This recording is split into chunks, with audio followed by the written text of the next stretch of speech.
Malaikat-malaikat itu tempat kediamannya ialah di langit.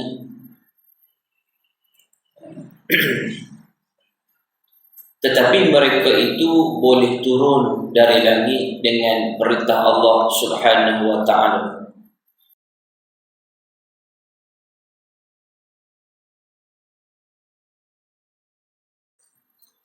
A'udzu billahi minasyaitonir rajim. Bismillahirrahmanirrahim. Assalamualaikum warahmatullahi wabarakatuh. Alhamdulillahi rabbil alamin. Wassalatu wassalamu ala asyrafil anbiya'i wal mursalin. Sayyidina wa maulana Muhammad wa ala alihi wa sahbihi ajma'in.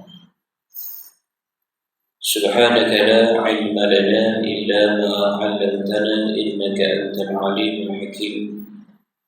Allahumma faqihna fid din wa 'allimna ta'wil wa hdina siratal mustaqim. Allahumma nawwirna bi nuri 'ilmik wa a'idna lisyan bi rahmatika ya arhamar rahimin. Allahumma rzuqna fahman nabiyyin wa hifzal mursalin bi rahmatika ya arhamar rahimin. Walhamdulillahi rabbil alamin. Rabbi shrah li sadri wa yassir li amri wahlul 'uqdatam min lisani yafqahu qawli wa la haula wa la quwwata illa billahil 'aliyyil 'azim. Alhamdulillah, syukur kepada Allah Subhanahu wa ta'ala dipertemukan kita, diberikan umur kita masih sampai ke hayat, sampai ke hari ini. Berlalu setahun demi setahun, begitu pantas masa berlalu. Kita pun sedar tak sedar, tengah-tengah sini warna janggut dah berubah. Namanya umur semakin meningkat. Umur semakin meningkat, maknanya tanda kepada kematian sudah dekat. Walau bagaimanapun, itulah aturan yang Allah aturkan kita atas muka bumi ini. Yang penting kehidupan kita itu kita sedang perjalanan masa, kita sedang pergerakan satu detik demi satu detik kita merasai dan kita bimbang bila mana Allah tarik rasa kita terhadap pergerakan masa, maka kita akan berada dalam kelompok ataupun kumpulan orang-orang yang lalai, minta jauh kepada Allah Subhanahu wa ta'ala dan minta pertolongan Allah Subhanahu wa ta'ala.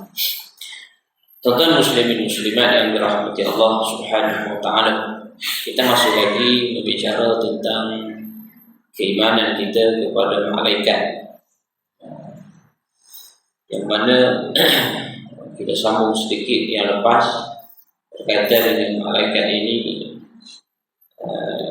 Kelebihan Allah berikan kepada golongan malaikat ini, dia betul berada di dalam kategori alam ghaib, alam yang tak boleh kita terokai dengan pancaran ataupun dengan pandangan mata kasar kita, mau mata halus kita. Dia berada di alam ghaib, tetapi malaikat ini dia boleh dijelmakan dalam keadaan berbagai rupa. Di antaranya yang kita cerita lepas kaitan dengan Allah hantarkan malaikat berjumpa dengan Nabi Ibrahim alaihissalam, bagi tahu tentang Siti Sarah ataupun isterinya bakal mengandung, ataupun Nabi Ibrahim dan isterinya bakal memiliki cahaya mata walaupun di saat itu umurnya sudah lanjut. Begitu juga dalam peristiwa dalam sebuah hadis Nabi SAW yang diriwayatkan daripada Ibnu Umar Khattab berkaitan dengan kedatangan Nabi SAW dalam satu majlis, kedatangan malaikat Jibril dalam satu majlis Nabi SAW. Nabi duduk dengan para sahabat, tiba-tiba datang seorang lelaki dalam keadaan semua tak kenal. Hadis ini panjang, hadis ini banyak. Kita biarkan sambung yang lepas. seorang pun tak kenal, dan juga tengok keadaan lelaki tersebut cantiklah, jubahnya warna putih, yang bersangatan putih dia. Dan kita kadang-kadang putih juga, kalau dah seminggu tak basuh tu dia jadi dah warna putih kan. Tapi ni putih yang bersangatan putihnya. Tengok pula keadaan bulunya ataupun rambutnya dalam keadaan hitam yang bersangatan, hitam kilat lah, kita kata smart. Tak nampak pun keadaan dia sebagaimana seorang yang sedang bermusafir. Kalau orang musafir di padang pasir ni, orang dia akan dikenali dari sudut pakaiannya yang dipenuhi dengan debu-debu dan sebagainya. Dan datang bertanya dalam majlis itu, dia datang duduk di hadapan Nabi SAW, belaga lutut dengan lutut, berdepan, kemudian dia letakkan kedua-dua tangannya di atas paha Nabi SAW. Dia tanya tentang mahwal Islam. Nabi berjawab sampai habis. Dia kata betul apa yang dia tanya Nabi kata betul. Dia tanya tentang iman, Nabi cerita, dia kata betul. Kemudian dia tanya tentang kata dengan ihsan pun Nabi cerita. Kemudian tentang alamatul qiyamah ataupun isyaratul qiyamah, tanda-tanda hari kiamat. Sampailah dia bangun keluar, Nabi tanya sahabat, Nabi tanya, tahu tak siapa yang datang tadi itu? Maknanya dijelmakan seorang lelaki, bukan Nabi je nampak, semua sahabat boleh tengok. Siapa datang tadi itu? Maka sahabat kata, Allah wa Rasuluhu a'lam. Allah dan Rasulullah tahu, kami tak tahu siapa dia bagi tadi itu, tak kenal pun. Nabi kata itulah Jibril alaihissalam, yang mana dia datang nak mengajarkan kepada kita ni. Bukan Jibril mari nak belajar dengan Nabi, dia tak tahu. Tapi kaedah dia, Nabi Jibril datang bertanya tu supaya bila Nabi jawab, semua sahabat yang dengar ni boleh tahu. Saya kata menjelma sebagai seorang lelaki.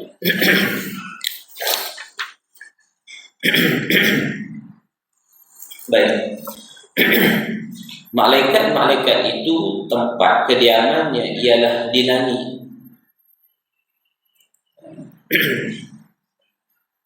Tetapi mereka itu boleh turun dari langit dengan perintah Allah Subhanahu wa ta'ala. Imam Ahmad dan juga Imam Bukhari meriwayatkan daripada Ibnu Abbas radhiyallahu anhu bahawa Rasulullah sallallahu alaihi wasallam bertanya kepada Jibril dengan sabdanya, ma yamna'uka an tazurana akthara mimma tazuruna, qala fanazalat. Nabi tanya kepada Jibril, apakah yang menghalang engkau berziarah kepada kami lebih banyak lagi dari yang biasa kau lakukan? Maka Jibril pun menjawab, dia menyampaikan, maknanya disebut melalui firman Allah Subhanahu wa ta'ala, wa ma natanazzalu illa bi amri rabbik lahu ma baina aydina wa ma khalfana wa ma baina dhalik wa ma kana rabbuka nasiya. Surah Maryam. Dan berkatalah malaikat, kami tidak turun dari semasa ke semasa melainkan dengan perintah Tuhanmu, wahai Muhammad. Dialah jua yang menguasai serta mentadbirkan apa yang di hadapan kita dan apa yang di belakang kita serta apa yang di antara kita, dan tiadalah Tuhanmu itu lupa nasihat. Jadi ini nak menceritakan bahwasanya tempat tinggal ataupun kediaman para malaikat ni di panggil alam malakut. Dia berada di langit, kediamannya di langit. Jadi apa dalil dia? Inilah dalil dia. bila Nabi tanya kepada malaikat, kan tak boleh ke turun kerap sikit, gitulah kan. Bila berlaku sesuatu perkhabaran, barulah Jibril datang berjumpa dengan Nabi. Kan bila Jibril datang tu ada je perkara yang dia bawa. Bila berlaku sesuatu kekusutan, berlaku sesuatu masalah, kan malaikat Jibril turun membawa wahyu, maknanya memberikan satu jawapan terhadap apa yang berlaku. Jadi Nabi pun tak boleh turun kerap sikit dalam keadaan menghadapi masyarakat pada ketika itu, berbagai cabarannya, berbagai fitnah yang berlaku pada ketika itu. Tak boleh turun kerap sikit. Maka malaikat Jibril kata bukan tak boleh, tapi dia turun itu berdasarkan kepada bi'amri rabbik, arahan Tuhan. Bila Tuhan perintahkan turun, barulah boleh turun. Malaikat ini kan adalah makhluk yang diciptakan oleh Allah Subhanahu wa taala bersifat ta'at. Bersifat ta'at. Dia tak macam manusia. Manusia ni diperintahkan ta'at, itu pun kadang-kadang di sebaliknya juga. Kan malaikat bila Allah perintahkan jangan turun, dia tak turun. Bila Allah perintahkan turun, dia turun. Dan dia bersifat ta'at. Jadi nak cerita kata tempat tinggal para malaikat ni di langit. Baik, penciptaan malaikat. Malaikat itu ni ulang kaji je tuan-tuan puan. Ulang kaji je. Kita belajar zaman-zaman sekolah dulu kan. Lupa dah. Ini ulang kaji balik dah. Kadang-kadang cucu tanya tentang malaikat, tahu atau tahu malaikat Israel je. Itu pun sebab ada lagu dia. Jadi ulang kaji lah begini. Malaikat itu dalam penciptaan ada perbezaan di antara satu malaikat dengan satu malaikat yang lain.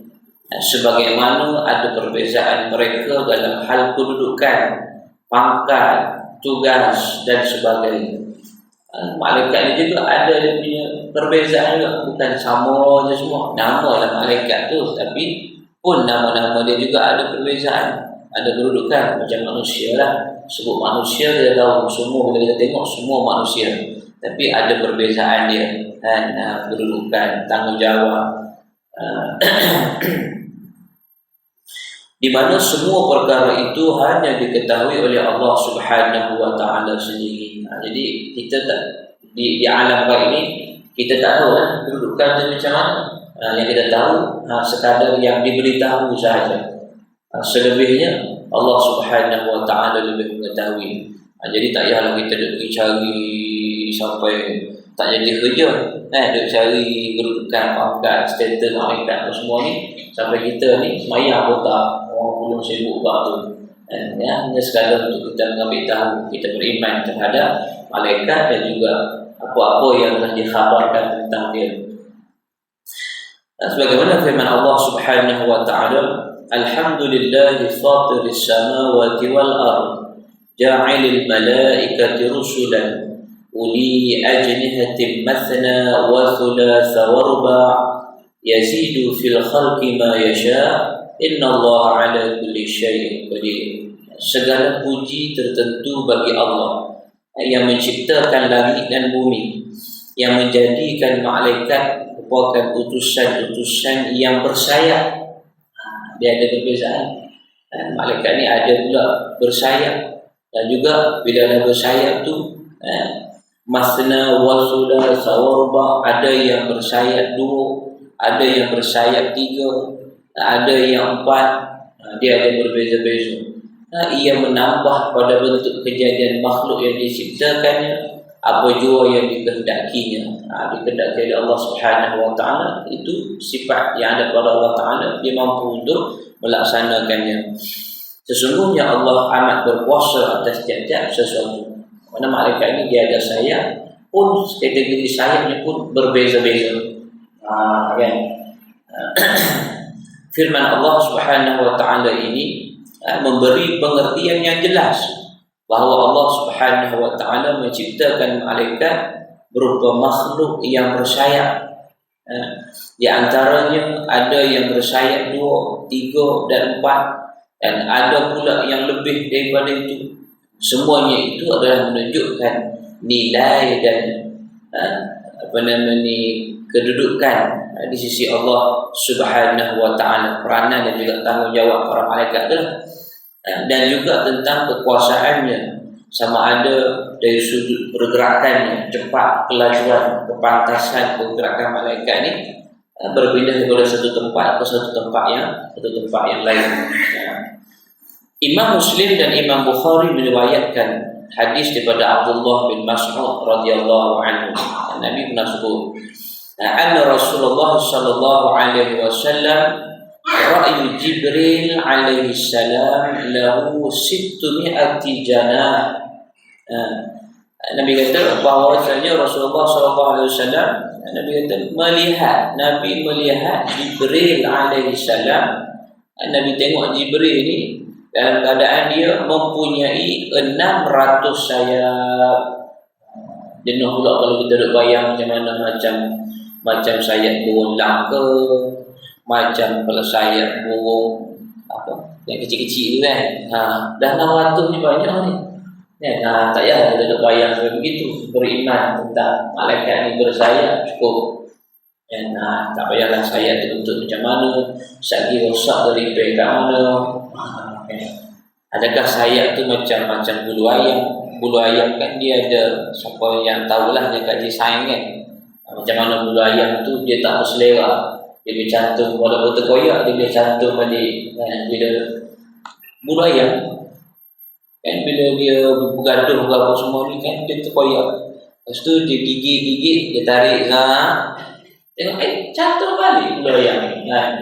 Hebatnya ciptaan Allah Subhanahu wa taala. Tak pakai jarum, tak pakai gam 1 minit ke gam 3 minit, tak pakai pun. Dia pakai paru dia je.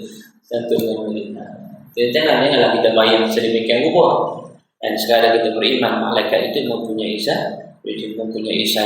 Yang mampu, yang boleh, yang diberi untuk melihat itu adalah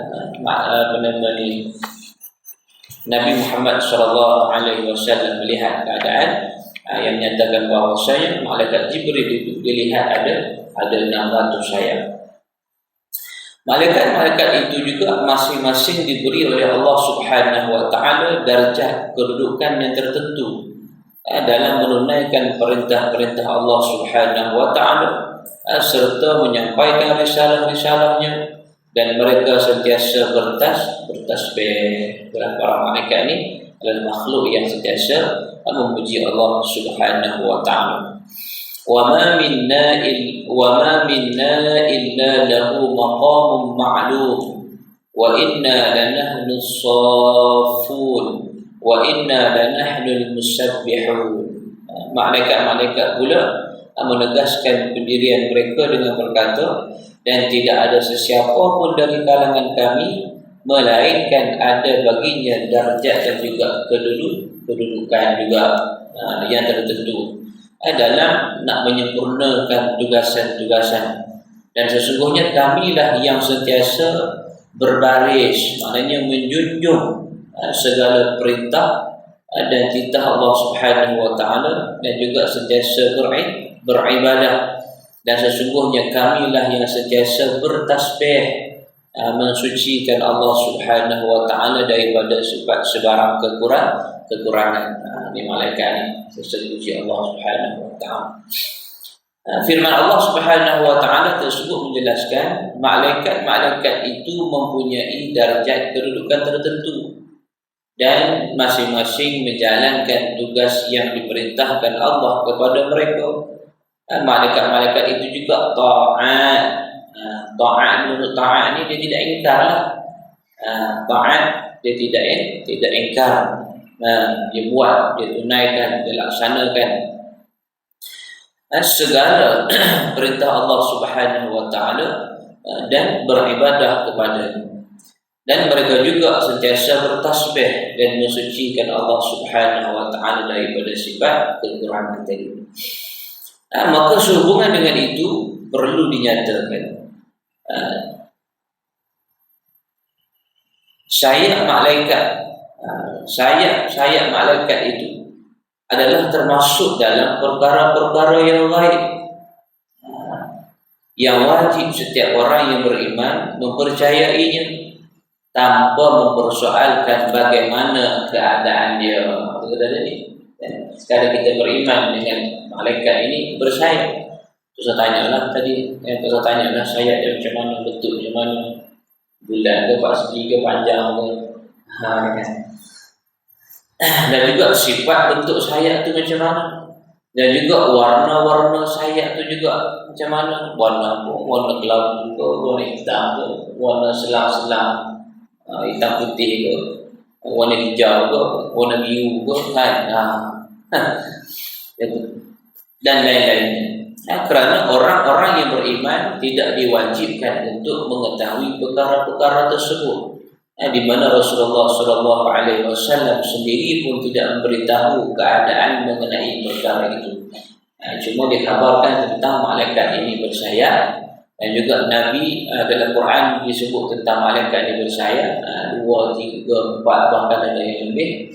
Dan juga Nabi bersebut keadaan bilangan sayap yang ada pada malaikat Jibril, tapi tidak dinyatakan keadaan secara terperinci berkaitan dengan bentuk, rupa, keadaan, sifat dan sebagainya. Bilangan malaikat, nama dan tugasan-tugasannya. Ini pun kalau kita tanya, ini pun dia jadi ingat tak ingat balik dia ni, kan? Malaikat-malaikat itu mempunyai bilangan yang ramai, yang tidak dapat untuk dihitung sehingga banyaknya bilangan. Kalau ikutkan bilangan malaikat, melainkan Allah Subhanahu wa Ta'ala sahaja yang mengetahui bilangannya yang sebenar. Cuma kita ni nak ingat 10 tu pun jenuh. Okay. Bagaimana Allah Subhanahu wa Ta'ala sebut kaitan dengan malaikat ini, bilangan dia, wa ma ja'alna ashaban nari illa malaikatan wa ma ja'alna 'iddatahum illa fitnatan lil ladzina kafaru liyastayqina alladhina utul kitab wa yazdada alladhina amanu imanan wa la yartaba alladhina utul kitaba wal mu'minun wa liyaqula alladhina fi qulubihim maradun wal kafiruna madza arada Allah bihadza mathalan kadzalika yudhillu Allah man yasha' wa yahdi man yasha' wa ma ya'lamu junuda rabbika illa hu wa ma hiya illa dzikra lil bashar. Surah Al-Mudaththir. Dan ketahuilah bahawa hikmah kami tidak menjadikan pengawal-pengawal neraka itu melainkan dari kalangan malaikat, ialah kerana mereka lah sekuat-kuat dan sebetul-betul makhluk yang menjalankan perintah kami. Dan hikmah kami tidak menyebutkan bilangan mereka melainkan dengan satu bilangan yang menyebabkan kesesatan dan kesiksaan orang-orang kafir itu, ialah supaya orang-orang yang diberi kitab di kalangan Yahudi dan Nasara boleh percaya dengan yakin akan kebenaran Al-Quran, dan supaya orang-orang yang beriman bertambah imannya, dan supaya orang-orang yang diberi kitab dan orang-orang yang beriman itu tidak ragu-ragu tentang kebenaran keterangan itu, dan supaya orang-orang yang munafik, yang ada penyakit syak dan ragu-ragu dalam hatinya, dan orang-orang kafir berkata, apalah yang Allah maksudkan dengan bilangan ganjil ini?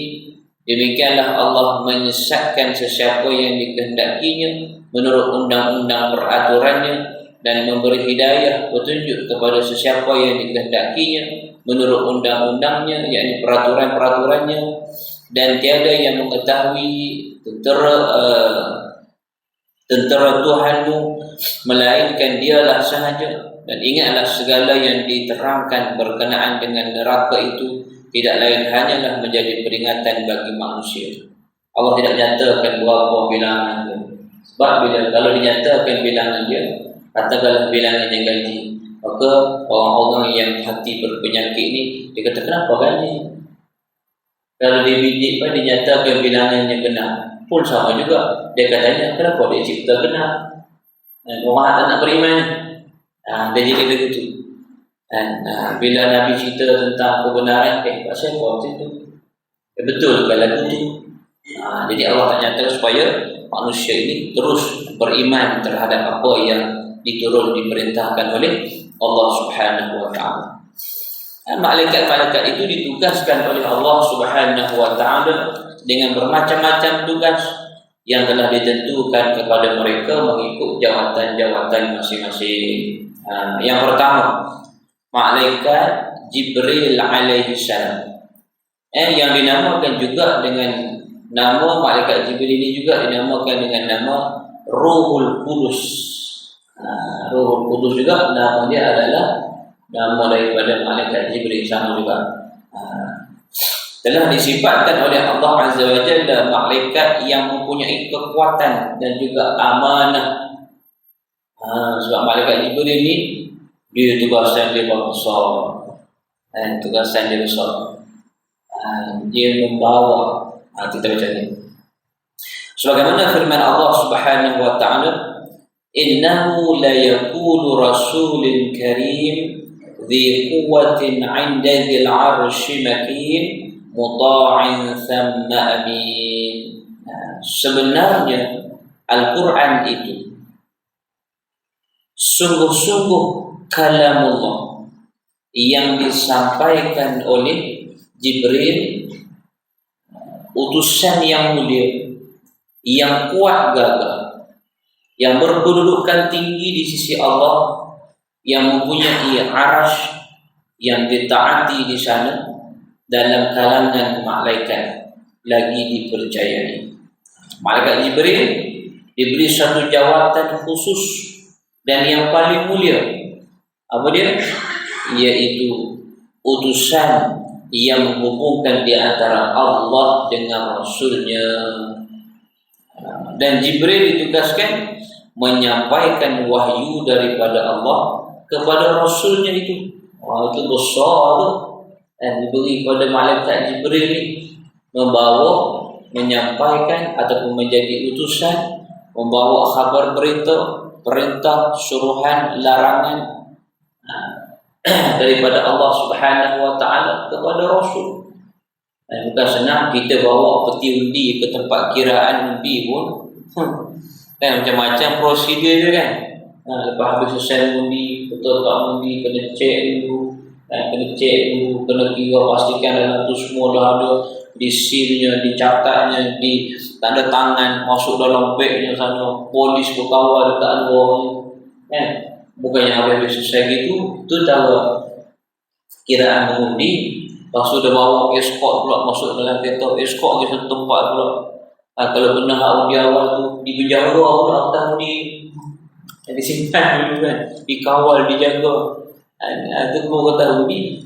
Ini kan merupakan petunjuk kalam Allah yang dibawa, yang nak disampaikan, nak diturunkan kepada kita, nak dijadikan sebagai manual, panduan dalam hidup kita ni.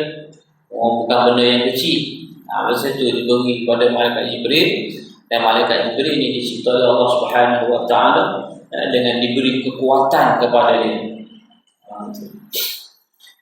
Sebagaimana firman Allah Subhanahu wa ta'ala, wa innahu latanzilu rabbil alamin nazala bihi ar-ruhul amin ala qalbika litakuna minal munzirin. Dan sesungguhnya Al-Quran yang di antara isinya kisah-kisah yang tersebut adalah diturunkan oleh Allah Subhanahu wa ta'ala, Tuhan sekalian alam, yang dibawa turun oleh Malaikat Jibril, Ruhul Amin, Ruhul Qudus, Malaikat Jibril yang merupakan amanah, yang amanah ke dalam hatimu, supaya engkau wahai Muhammad menjadi seorang dari pemberi ajaran dan amaran kepada umat manusia. Proses malaikat bawa turun tu satu dah. Satu tanggungjawab yang sangat besar, tak boleh dikurangkan, tak boleh diubah suai dan sebagainya. Bawa turun, diberi disampaikan kepada Nabi Muhammad sallallahu alaihi wasallam. Begitu juga lah Nabi terdahulu kita ini turunkan. Contoh Nabi Muhammad dan turunkan Al-Quran kepada Nabi Muhammad. Kemudian proses Nabi Muhammad itu juga menerima satu amanah yang besar ini, nak sampaikan ni sampai kepada kita ini. Proses itu berapa tahun perjalanan nak sampaikan tu sampai kepada kita ini. Jadi kalau sampai kepada kita hari ini, kita buat endah tak endah dia terhadap petunjuk, terhadap Al-Quran, terhadap panduan kita tu, takkah kita rasa satu tanggungjawab, satu kesalahan, satu kealpaan yang tidak sepatutnya kita buat. Kita tahu kita ni makhluk yang ada kelemahan, tapi kalau kita tahu Al-Quran itu panduan.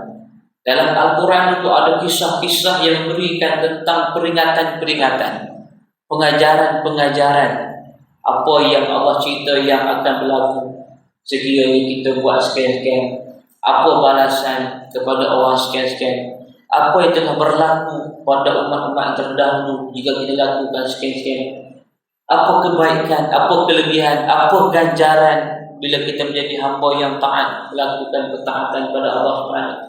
Semuanya ada dalam Al-Quran itu, panduan itu. Dan sampaikan Allah cerita tentang ada golongan yang menyesal di saat terpisahnya roh dan juga jasad.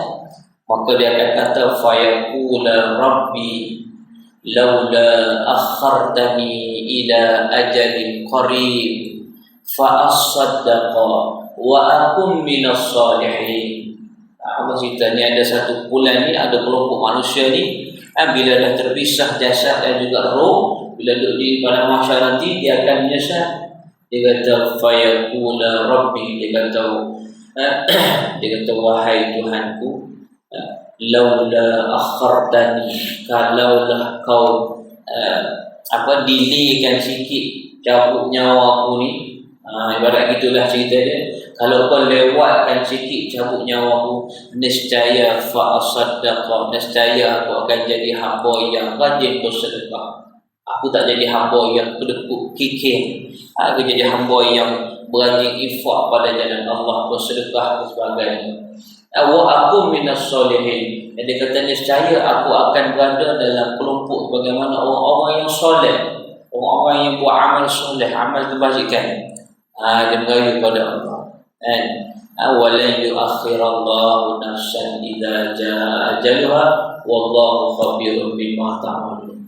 Dan pada ketika itu Allah kata, memang tak akan dapat dah dili gitu, nak dili setengah jam ke sejam ke, dan bila sampai saja tepat waktu dia, maka akan terpisahlah hidup kita, terpisah jasad dan juga roh. Maka di saat itulah kalau nak menyesal sekarang. Maknanya Al-Quran itu diturunkan, dia cerita tentang itu akan berlaku. Sepatutnya kita ni hamba Allah ni dah tahu cerita, dah tahu kisah, dah tahu ganjaran, dah tahu balasan syurga dan neraka ni. Maka kita ambil pengajaran, buatkan persiapan.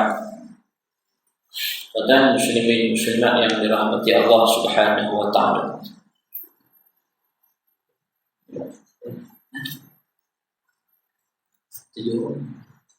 Jam 1 boleh berhenti sebut rumah subuh lewat boleh tak?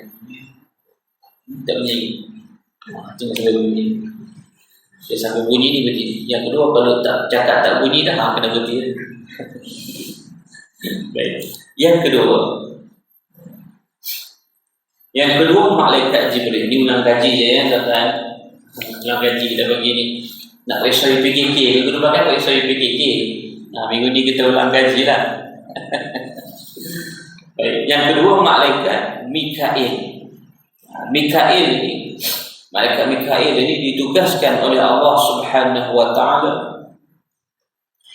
menurunkan hujan untuk menghidupkan bumi, binatang-binatang, sayur-sayuran, pokok-pokok, buah-buahan, biji-bijian dan tumbuh-tumbuhan yang lain. Ini tugas dia. Dia beri tugas dia, itu je kerja dia. Dia tak pernah ambil cuti pun. Itulah kerja dia. Kan? Itu sifat malaikat ni. Kalau dia ambil cuti, jenuh nak cari ganti, nak kena buat ganti dan sebagainya. Tapi kerja dia itulah yang dia laksanakan. Bagaimana firman Allah Subhanahu wa taala, "Wa nazzalna minas samaa'i maa'an mubarakan fa anbatna bihi jannatin wa habbal hasid." Dan di antara kesan-kesan kekuasaan kami, kami telah menurunkan dari langit air hujan yang ditugaskan kepada Mikail untuk menurunkannya, yang banyak faedahnya. Lalu kami tumbuhkan dengannya kebun-kebun, pohon-pohon, buah-buahan dan pokok-pokok, biji-bijian yang bertuan. Ini tugas dia. Adanya Allah nak menggambarkan juga kekuasaan Allah Subhanahu wa taala, bagaimana bila mana Allah turunkan hujan ini menghidupkan tumbuh-tumbuhan. Bayangkan kalau kita kemarau setahun macam mana. Kita pernah kan hadapi kemarau panjang, tapi tak ingatlah setahun ke tidak, masa tak macam setahun beberapa bulan kita kemarau. Tahun masa tu saya kecil lagi saya sampai ke peringkat sawah-sawah padi ni dah jadi kotak-kotak macam peta, jadi rekahan. Satu tahun tak ingat tu pernah lah kita hadapi kemarau. Tapi bila tengok keadaan kemarau ni kan, kita 3-4 bulan, sebulan sudah kalau kita kemarau ni tak payah racun lah pokok ni, dia tukar kala jadi merah kan. Tapi bila Allah turunkan dengan siraman air hujan, maka akan mengeluarkan pucuk-pucuk yang kehijauan, kesegaran. Anak menggambarkan kekuasaan Allah Subhanahu wa taala. Jadi tugasnya dia diberikan untuk menurunkan hujan ini adalah malaikat yang bernama Mikail. Yang ketiga, Israfil, ditugaskan oleh Allah Subhanahu wa taala menunaikan meniup sangkakala pada hari kiamat.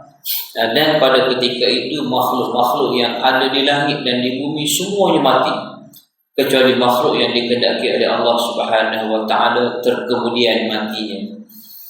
Melainkan Allah Subhanahu wa taala, sebab Allah bukan makhluk. Allah Khaliq, dia yang menciptakan. Firman Allah Subhanahu wa taala, "Wa nufikha fis suri fa sa'iqa ma fis samawati wa man fil ard illa man syaa Allah thumma nufikha fihi ukhra fa idza hum qiyamun yanzurun." Dan sudah tentu akan ditiup pada sangkakala, maka pada waktu itu matilah makhluk-makhluk yang ada di langit dan di bumi, kecuali sesiapa yang dikehendaki oleh Allah, yakni terkemudian matinya. Kemudian ditiupkan sangkakala pada sekali lagi, maka dengan serta-merta mereka bangun berdiri menunggu kesudahan masing-masing. Maknanya tugas malaikat Israfil ni, dia tunggu sampai masa yang Allah perintahkan dia tiup sangkakala, maka dia akan tiup. Bunyi saja tiupan sangkakala yang pertama, habis memusnahkan semua makhluk yang ada di bumi dan juga di langit. Gunung ganang yang terpahat kuat dan berterbangan seperti bulu-bulu, seperti kapas-kapas berterbangan. Ibu yang sedang menyusukan anak, tinggalkan penyusuan. Ibu yang sedang mengandung, lahir keluar tanpa menunggu tarikh diun. Kita kata begitu dahsyatnya. Habis dimatikan, habis musnah. Segala semua makhluk, semuanya habis. Dan tiupan kali kedua, dibangkitkan semua sejak daripada zaman Nabi Adam sampailah ke akhirnya dibangun untuk tujuan bersedia untuk diperhitungkan segala amalan-amalan kita. Hari akhirat, hari akhirat, peristiwa hari akhirat.